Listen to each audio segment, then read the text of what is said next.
하나님의 말씀은 신약성경 빌립보서 3장 18절에서 21절입니다. 신약성경 322페이지 빌립보서 3장 18절에서 21절까지 우리가 교독하겠습니다. 내가 여러 번 너희에게 말하였거니와 이제도 눈물을 흘리며 말하노니 여러 사람들이 그리스도의 십자가의 원수로 행하였느니라. 그들의 마침은 멸망이요 그들의 신은 배요 그 영광은 그들의 부끄러움에 있고 땅의 일을 생각하는 자라. 그러나 우리의 시민권은 하늘에 있는지라 거기로부터 구원하는 자 곧 주 예수 그리스도를 기다리더니 그는 만물을 자기에게 복종하게 하실 수 있는 자의 역사로 우리의 낮은 몸을 자기 영광의 몸의 형체와 같이 변하게 하시니라. 아멘. 한국에 그 유시민이라고 하는 분이 있어요. 여러분도 아마 들어보셨거나 아는 사람일 겁니다. 이 유시민이라는 분이 복음과 상황이라고 하는 잡지가 있는데 그 복음과 상황이라고 하는 잡지와 인터뷰를 한 적이 있는데 거기에서 이분이 뭐라고 말했냐면 교회가 하는 일이라는 것은 사람을 마취시키는 서비스업이다 이렇게 말했어요. 그러면서 밤에 한국에 그 네온사인이 많잖아요. 교회 십자가. 옛날에는 빨간색이 많았는데 지난번에 한번 이렇게 보니까 빨간색이 없고 다 흰색 비슷하게 바뀐 것 같아요. 그게 왜 그렇게 바뀌었는지 잘 모르겠는데. 근데 뭐라고 말하냐면 밤에 교회 네온사인이 켜져 있는 것을 보면 엄청 무섭다. 끔찍하다. 이렇게 말했어요. 복음과 상황이라고 하는 이 잡지하고 인터뷰하면서. 그래서 교회란 무엇인가? 정서를 안정시켜 주는 대가로 마취비를 받는 서비스업이다. 이렇게 말했습니다. 이렇게 말했어요.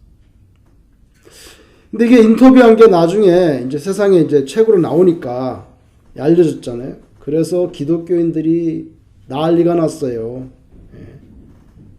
교회를 갖다가 정서를 안정시켜주는 대가로 마취비를 받는 서비스업을 한다고 그러니까 막 난리가 나니까 또 유시민이 마지못해서 사과의 글도 올리긴 했지만 수많은 크리스찬들에게 상처를 남긴 적이 있습니다. 하여튼 그 입이 보통 입이 아니에요. 그냥 어떤 참. 근데 여러분 이게 단적인 단면이지만 그분이 한 말을 들어보면요, 그건 뭐 공산주의하고 비슷해요 말이. 공산주의 사상적인 기초를 만든 칼 막스랑 별로 다르지 않아요. 칼 막스가 뭐라고 말했습니까? 종교가 뭐냐? 종교는 인민의 아편이다. 인민의 아편이다. 요건 사실 칼 막스가 처음으로 이 말을 쓴 고유 창작 표현은 아니고 그 시대에 몇 사람들이 벌써 이 말을 썼어요. 이 말을 썼고 칼 막스도 종교는 인민의 아편이다. 여러분 그때 아편이 좀 상당히 문제가 됐잖아요. 청일전쟁 때, 그죠? 아편 전쟁 때 있고, 그 여러 가지 이유가 있는 거 그런 표현을 쓰는 게. 근데 이 말은 막스가 해겔 법철학 비판 서문이라는 글을 썼는데 거기 1843년에 그 서문에 요게 나와요. 요게 나와요. 요 말이 나와요. 뭐라고 써있냐면 거기는 인민에게 있어서 환각적 행복, 잘 보세요. 인민에게 있어서 환각적 행복인 종교를 버려라. 현실의 행복을 지향하라. 요거 1843년에 썼는데, 그냥 이 사람이 죽어서 흐지부지 되다가 나중에 칼막스의 유고 그 글을 정리하다가 1922년에 요게 탁 튀어나왔어. 그러니까 쓰기는 1843년에 썼는데 이거 세상에 나온 건 1922년에 문서 정리하다가 나온 거예요. 여러분 현실 세상 굉장히 살기가 힘들죠. 어렵게 사는 사람들 홈리스도 있고 별 사람이 많잖아요. 그렇게 힘든데 종교는 있지도 않은 내세의 소망을 계속 언급하면서 노동자 프롤레타리아들이 그 악조건 속에서 그냥 주저앉아서 체념하면서 살도록 마취시킨다는 거예요. 그래서 부르주아들이 가지고 있는 기득권을 보호한다 이거죠, 종교가. 왜? 그냥 살아. 나중에 천당에 가면 다 보상받아. 그죠? 이렇게 된다는 거예요. 그냥 살으라고. 지금은 네가 뭐 억울한 것도 있고 가난하고 뭐 공장에서 노무자로 일하고 그 산업혁명 하면서 항상 문제됐던 게 뭔지 아세요, 여러분? 노동자들이요. 자기가 노동해서 물건을 만들어내잖아요. 공장에서. 물건 만들었는데 노동자들이 막상 그 물건을 살 수는 없는 거야. 사지는 못해. 일만 죽어라고 하는 거예요. 아니, 그 물건이 나가가지고 돈 있는 사람이 사고 자기는 물건을 못 사. 가장 근본적인 문제가 뭐예요? 노동자가 자기 노동으로부터 소외된다고. 이거 내가 만들었는데 내가 못 가진단 말이에요, 이게. 내가 만들었는데 내가 못 가진다고. 이게 프롤레타리아예요. 그런데 참고 지내라고. 천당 가면 돼. 이러면서 그 부르주아들의 기득권을 보호하는 역할을 한다, 이 종교가. 공산주의 이념 창시라고 볼 수 있는 칼 막스는 무신론자거든요. 천당도 없고 하나님도 없고 예수도 없어요. 그러니까 이 종교라는 건 그런 거라는 거예요. 유시민의 말이나 유시민 뭐 정서를 안정시켜주는 대가로 마취비를 받는 서비스비를 그랬으니 유시민의 말이나 막스의 말이나 뭐 비슷하잖아요. 기독교의 핵심을 깊이 이해하지 못한 분들이 하는 말들이죠. 성경에는 분명히 내세가 있습니다. 장래에 임할 하나님의 나라, 천당에 대한 소망을 부여하는 거 사실이에요. 사실이에요. 근데 그 전에 인간의 죄성에 대해서 어떤 종교보다도 신랄하게 다룹니다. 진정한 회개가 없으면 천당 없어. 진정한 뉘우침과 회개가 없으면 구원이 있을 수 없다. 이걸 말하는데 요거는 말하지 않고 그냥 내세해가지고 현실의 고통을 잊어버리게 하고 마취하는 아편이라는 거예요.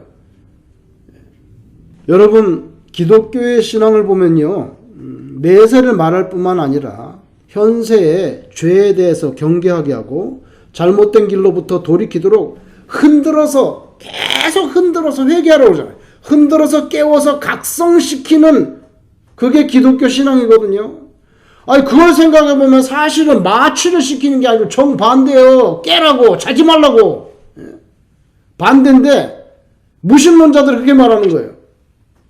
예수님 말씀을 들어보세요. 마태복음 24장 42절에 그러므로 깨어있으라.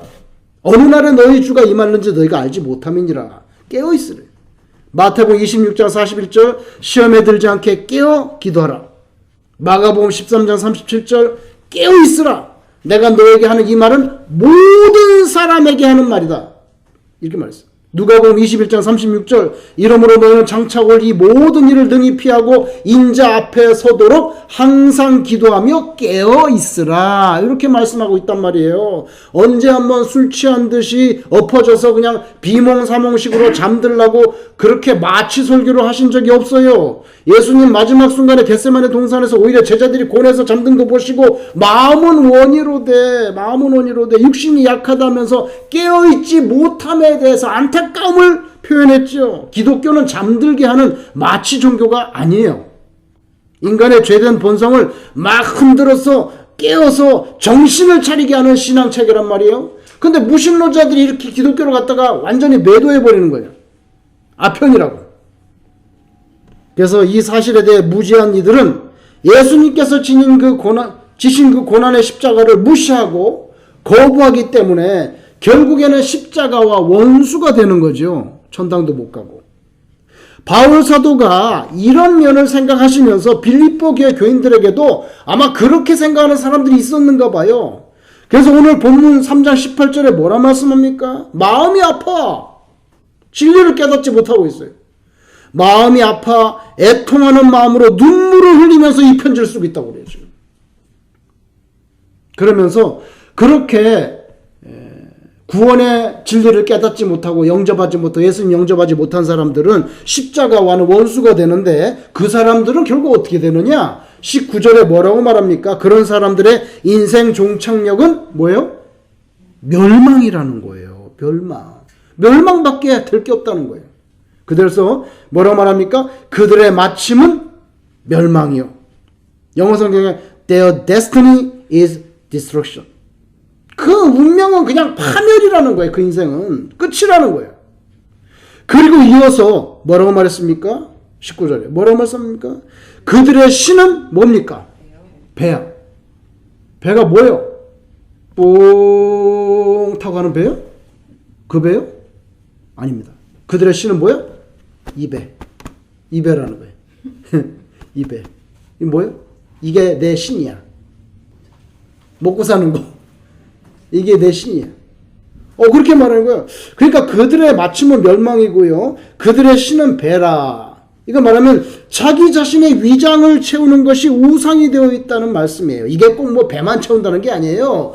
나의 뭐 여러 가지 이 세상에 욕심이 있잖아요. 돈도 채워야 되겠고, 명예도 채워야 되겠고, 많은 나의 욕심이 있잖아요. 그걸 말하는 걸 그냥 배라고 말한 거죠. 그죠? 그래서 오직 생각하는 게 내 욕심을 채우는 수준 그거라는 거예요. 예수 안 믿는 사람들은. 그 영어 성경에 their God, 그들의 신이 뭐냐? Their God is their stomach. 이 위장이 내 신이라는 거예요. 평생 요거 채우는 거, 요거를 위해서 살다 간다는 거죠. 그러니 그런 사람들이 십자가의 원수가 돼가지고 끝은 멸망인데 이 땅에 사는 동안에도 이게 내 신이야. 내 배가 내 신인데 그럼 마지막에 하나님 앞에 서면 어떻게 돼? 부끄러워서 견딜 수가 없다는 거예요. 그래서 19절에 그 영광, 뭐예요 그 영광이? 그 영광은 그들의 부끄러움에 있고. 그래서 뭐 아주 뭐 휘황찬란하게 컬러풀하게 살았어. 막 뭐 좋은 차도 타고 만약에 뭐 큰 집에 살고 뭐 온갖 좋은 것을 다 누렸어. 그런 글로리, 그들의 영광이 마지막에 보니까 예수님 앞에 보니까 부끄러운 것밖에 없다. 너 뭐 얻어왔냐? 뭐 별로 그렇게 한 거 없는데요. 그래서 그렇게 영화롭게 대단하게 명성 있게 뭐 하여튼 세상적으로 볼 때 아주 석세스풀한 성공적인 삶을 살았던 것 같은데 마지막에 보니까 their glory is in their shame. 부끄러운 것밖에 없다는 거예요. 예수님 앞에 갔는데 아무것도 내놓을 게 없어. 뭘 내놓을 거냐고. 그래서 그렇게 평생 글로리하고 그런 건 줄 알았는데 예수님 앞에 가보니까 수치야, 쉐임밖에 없어요. 예수 그리스도를 통한 구원의 진리, 그 십자가의 생명 복음을 받아들이지 않는 사람들, 예수님에 대해서 무지한 이들은 결국 십자가의 원수가 되는데 그 결국은 멸망이고 그들의 신은 배고 그 영광은 오직 부끄러움일 뿐이라는 말씀이에요. 이 굉장히 짧은 말씀인데 인생을 아주 쫙 썸머라이즈해서 정확하게 표현했어요. 이렇게 사는 사람을 바보예요. 자기는 똑똑한 줄 아는데 자기는 똑똑한 줄로 생각하는데 마지막에 보니까 바보인 거라. 그죠? 바보가 뭘까요? 뜻이. 여러분, 바보라는 한국말은 이 문서상 제일 먼저 바보라는 단어가 지금까지 밝혀진 것 중에 제일 빨리 나온 게 1897년 사전에서 나와요. 사전에. 1897년에 나온 이 한영자전, 그땐 자전이라 그래요. 사전이라고 하고. 한영자전이 1897년에 나왔는데 거기에 처음으로 바보라는 단어가 나와요. 바보라는 단어. 여러분, 이 바보에 대해서 좀 얘기해 보려고 그래요. 보는 뭘까요? 보. 울보, 느림보, 떡보, 또 뭐 있을까요? 심술보, 또 뭐 있을까요? 꼼보, 꼼보, 또 뭐 있을까요? 막 찾아봤어요. 제가 막 한번 보를 생각해보니까 막 나오더라고. 꾀보. 보는 사람이에요. 보는 사람을 말하는 거예요. 그죠? 근데 그 앞에 있는 게 많은 사람이에요. 그러니까 뭡니까? 많이 우는 사람은 뭐예요? 울보. 떡을 주어서 떡만 막 먹는 사람은 뭐예요? 떡보. 떡보. 맨날 느려 터졌어. 느려 터졌어. 그 뭐예요? 느림보. 심술이 막 덕지덕지 뭐예요? 심술보. 곰보는 못 가요. 예? 여러분, 심술보는 심술 많은 사람, 떡보는 떡 좋아하는 사람, 울보는 우는 거, 곰보는 곰이 뭐야? 곰보는 우리가 다 아는데, 근데 곰이 뭐냐고? 곰은 골맞다는 얘기예요. 곰따. 그래서 어릴 때 수두를 알아가지고 염증이 생기는 거야. 그죠? 그래갖고 심하게 수두를 알아가지고 얼굴이 염증이 골마가지고 이게 뭐가 상처가 돼서 뽐보가 되잖아요. 그죠? 얼굴이 얽잖아요. 곰보빵. 빵 좋아하시죠? 곰보빵도 그 표면이 울퉁불퉁하잖아요. 그래서 보는 사람이고 그 앞에 있는 거 많은 거에다 보 붙이면 되는 거예요. 꾀보는 뭐가 많아요? 꾀가 많은 거예요. 자, 그럼 이제 오늘의 결론. 바보는 바가 뭐냐는 거예요, 바. 아, 이건 심각해지네. 분명히 한국말에 바보가 있는데, 다 알겠어. 꾀보도 알고, 울보도 알겠는데, 바보의 바는 무엇이냐는 거예요. 고영희 성도님 뭘까요? 당첨되셨습니다. 바보의 바는 뭘까요? 꾀보의 꾀는 꾀가 많은 거, 울보는 우는 거, 떡보는 떡이 많은 거, 바보의 바는 밥이라는 거예요. 밥 아시지? 밥 좋아하시잖아요, 우리가. 밥. 그러니까 바보의 바는요, 밥에서 비읍이 떨어져 나갔다고 한글학자들이 보는 거예요. 왜냐하면 바보 할 때 보세요. 바보인데 보 비읍이 두 번 나오잖아요, 그죠? 밥에도 비읍이 나고 보에도, 이거는 두 개니까 하나를 떨군 거야. 밥보 하려면 힘들잖아. 언어는 항상 편한 대로 가거든요. 밥보 힘들지 않을까? 밥을 비읍을 떨궈버린 거예요. 그래서 바보는요, 원래가 밥보였다고 주장하는 한글학자들이 있어요. 또 한 가지 주장은 있는데 그건 제가 말하고 싶지 않아요. 왜냐하면 별로 설득력이 없어. 그 뭐냐면 팔싹둥이란 말 있죠. 팔싹둥인데 팔싹에서 그 팔이 바로 바뀌었다는 학설이 있는데 제가 아무리 연구해봐도 너무 설득력이 약해.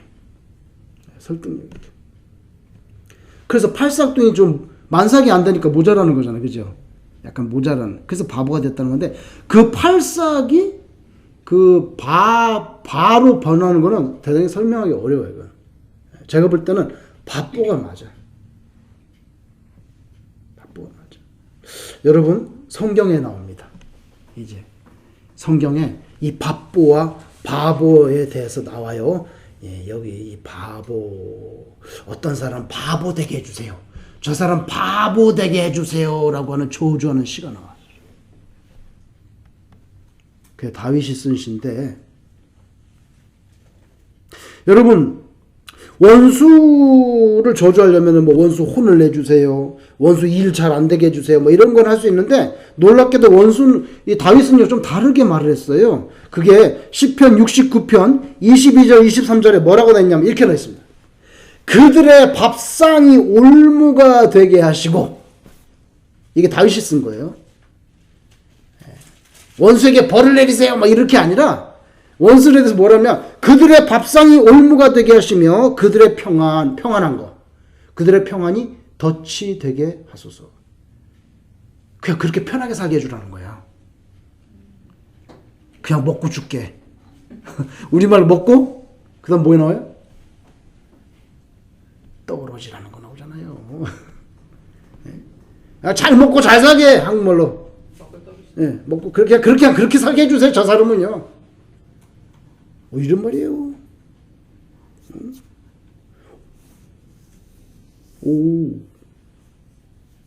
그들의 밥상이 올무가 되게 하시며 그들의 평안이 덫이 되게 하시며, 그냥 편안하게 먹고 살게 해주세요. 그게 저주라는, 하나님도 찾지 말고 그냥 그렇게 살다가 끝나게 해주세요. 이 엄청난 저주라는 거죠. 그죠? 다시 말하면 하나님, 원수들이 오직 먹고 사는 밥상의 일에 매달리게 해주세요. 평생 자기 위장을 채우는 일에 진정 허덕거리면서, 해석하잖아요. 해석하면서. 그 다음에 뭐나요? 그들의 눈은 흐려보지 못하고, 이렇게 나와요. 그들의 눈은 흐려보지 못하고. 이게 뭐 시력이 나빠지라는 뜻도 있겠지만 제가 볼 때는 실컷 배부르게 먹고 그 정도 선에서 살고 진리를 깨닫지 못하고 그냥 죽도록 내버려 두세요. 이것이 바로 다윗이 말한 그들의 밥상이 올무가 되게 하시며 그 의미입니다. 평생 밥만 생각하고 그 위장이 신이 돼서 밥상의 올무, 평안의 덫 속에 사는 그 바보, 이것이 바보 인생으로 간주돼요.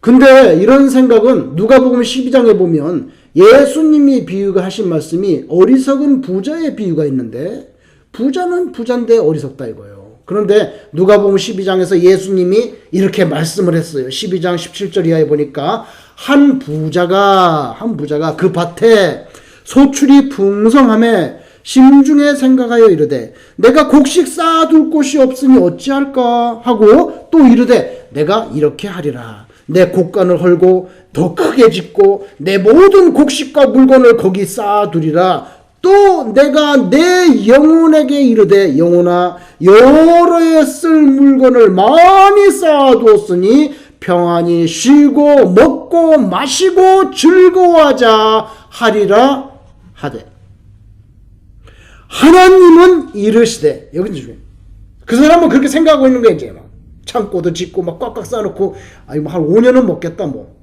그래서 먹고 쉬고 즐거워하자 이러는데, 하나님은 이르시되 어리석은 자요, 어리석은 자요. 오늘 밤에 네 영혼을 도로 찾으리니 그러면 네 준비한 것이 누구 것이 되겠느냐. 여러분, 여기 풍년이 들어서 쌓아둘 것이 없을 정도로 소산물이 많아진 부자의 말을 보면요, 전부 자기 자신이야. 보세요. 전부 내가 쌓아둘 곳이 없고요, 내가 이렇게 하리라, 내 곡간을 헐고 내 모든 곡식과 물건, 내 영혼에게 전부 내가 붙어있어요. 근데 여러분, 그 모든 내 곡식, 내 물건, 내 곡간, 심지어 영혼도 자기 거래. 내 영혼아, 내 영혼, 이거 오해죠? 사실은 전부 하나님 겁니다. 다 하나님이 주신 것이고요. 특히 영혼은 하나님이 오라면 가야 돼요.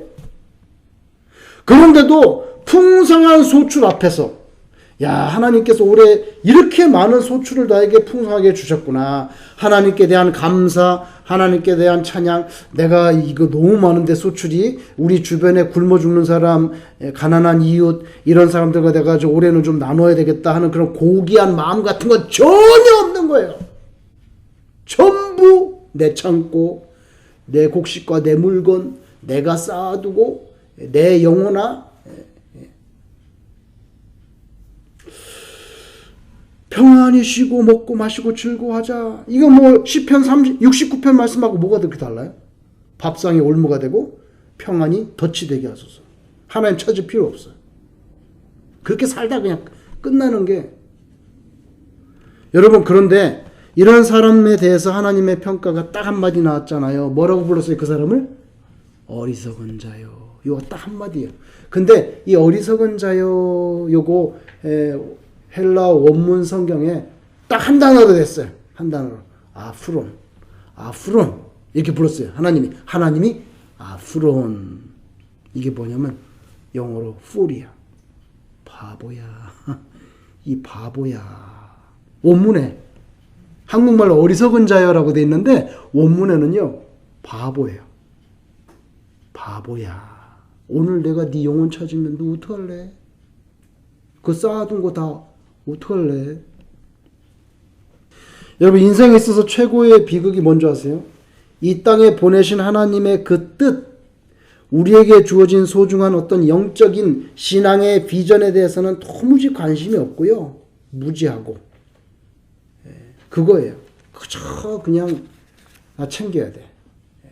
다 넣어야 되고 챙겨야 되고 내 거, 내 자식, 내 돈, 내 집, 내 명예, 내 자존심, 오직 내 위장, 내 밥상 걱정만 하다가 세상을 떠나는 거. 그건 신자가 지향해야 될 핵심이 아니라는 거죠. 마태복음 4장 4절에 예수께서 대답하여 이르시되 기록되었을 때 사람이 떡으로만 살 것이 아니요 하나님의 입으로부터 나오는 모든 말씀으로 살 것이라 하였느니라. 여러분 사도 바울은요 오늘 이 빌립보 3장 18절에 굉장히 참 심각한 말씀을 하신 거예요. 자기는 울면서 이 편지를 쓴다 그랬어요. 그런데 오늘 이 편지 뒷부분에 가면 빌립보 4장 11절에 어떠한 형편에든지 나는 자족하기를 배웠노니 나는 비천에 처할 줄도 알고 풍부에 처할 줄도 알아. 모든 일 곧 배부름과 배고픔과 풍부와 궁핍에도 처할 줄 아는 일체의 비결을 배웠노라. 여러분 사실 적은 것을 가지고 내가 먹을 게 좀 없네 우리 집에 나는 참 세상적으로 별로 내놓을 어떤 직함도 없네. 적은 것을 가지고 적은 것으로 넉넉하지 않은 사람은요 아무 것으로도 넉넉하지 못해 만족하지 못한단 말이에요. 아무 것으로 넉넉할 수 없어요. 이 땅에 사는 동안에 스스로 영광된 자리, 영광된 일, 명예, 경험 이런 것들이요 육신의 장막을 벗어나 우리가 여기 호흡이 딱 끊어져. 그죠? 사람 죽는 거 이거 끊어지는 거잖아, 호흡. 그래서 뭐예요? 숨이래요. 숨 끊어지는 거예요. 왜냐하면 창조할 때 하나님이 코에다 뭘 불었어요? 숨을 불어넣어줬잖아요. 숨 끊어지면 죽는 거예요. 육신의 장막을 딱 벗어나서 주님 앞에 이르렀을 때 내가 세상적으로 굉장히 중요하게 생각하고 그렇게 끌어안고 부둥켜 안으려고 했던 것들 다 사실 별 볼 일 없는 욕심의 몸부림이었구나. 그때 가서 깨닫지만 때가 늦는다는 거죠. 기독교에서는 그걸 계속 리마인드 시켜주는 거예요. 근데 유시민이 그렇게 말해. 막스가 그렇게 말해. 기독교 핵심을 잘 모르고 오늘 바울 사도가 덧붙이는 말씀 한마디가 더 있네요. 19절 끝에 뭐를 생각해요? 19절 끝에 땅의 일을 생각하는 자다. 땅의 일을 생각하는 자다.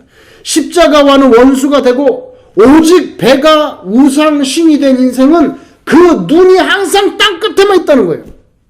그래서 잠언의 기자도 동일한 점을 지적한 적이 있는데 잠언 17장 24절 후반부에 뭐라고 말씀했냐면 미련한 자는 이게 지혜로운 자의 반대말이죠. 미련한 자는 눈을 땅 끝에 두느니라. 아이고 이거 하늘을 향해서 하나님을 사모하고 영적인 가치 내가 내세에 들어갈 하나님의 나라 천당을 사모하는 게 아니라 맨날 눈이 땅에만 꽂혀 있는 거예요. 그래서 미련한 자는 눈을 땅 끝에 두느니라. 근데 여기 한국말로 미련한 자 요거 히브리 원문에 딱 한 단어로 돼 있어요. 히브리 말로는 캐실이에요. 캐실. 이게 뭐냐면 또 풀이야. 사전에 풀. 그래서 한국말로 미련한 자는 그 눈을 땅 끝에 둔다는데 이 미련한 자가 히브리어 원문에 구약성경에 보면은 캐실 뭐야? 풀. 바보. 바보는 눈을 땅에 꽂는다는 거예요. 하늘을 향하지 않고. 여러분 진정 똑똑한 사람 누군가? 지금 당장 눈에 보이는 것에 마음을 싣지 않고요. 눈에 보이지 않지만 영원한 가치의 인격을 위임하면서 살 수 있는 사람. 이 잠깐 있다가 사라지는 것에 대해서가 아니라 영원한 생명에 대한 관심과 간절한 소망이 막 묻어나는 사람. 이게 진짜 똑똑한 사람이에요. 만일 여러분 누군가가 여러분에게 당신 교회 다니는데 그 신앙이라는 게 당신 그 삶에 실질적으로 유익이 돼? 응? 이렇게 묻는다고 하면 머뭇거리지 마시고 예수님의 말씀을 빌어서 당당하게 대답하세요. 요한복음 14장 6절 예수께서 이르시되 내가 곧 길이요 진리요 생명이니 나로 말미암지 않고는 아버지께로 올 자가 없느니라. 바울은 오늘 본문 20절에서 우리의 시민권이 어디에 있습니까? 땅이 아닙니다. 땅이 아니에요. 우리 시민권은 하늘에 있고 그리고 거기로부터 오시는 예수님을 기다린다. 이것이 신자가 살아내야 될 실존의 모습이에요. 예수님 만날 날을 생각하면서 산다는 거죠. 생각하면서 산다. 여러분의 인생이 오늘 본문처럼 멸망이 아니기를 바랍니다. 생명 기쁨이에요. 여러분의 신은 배가 아니고 오직 홀로 참신이신 여호와 하나님, 성삼일체 하나님이 여러분의 신이기를 바랍니다. 오늘 살아계신 그 성삼일체 하나님 여러분 마음 중심에 모시고 세상의 의심, 신앙에 대한 의심이 있을 수가 있잖아요. 의심, 미혹, 또 때로 절망, 슬픔 이런 것들 다 믿음으로 극복해 나가시는 그런 주의 백성 되기를 주님 이름으로 축원합니다. 기도하겠습니다.